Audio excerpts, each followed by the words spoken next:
Mga kabayan, handa na ba kayo sa summer? Ayan, simula na ang napakainit na panahon dito sa Saudi.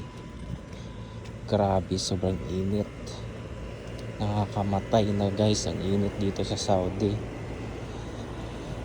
Alam nyo, kahit ganito kainit dito sa Saudi, hindi pinapawisan yung mga kasingit-singitan ng katawan nyo. Hindi katulad sa Pinas na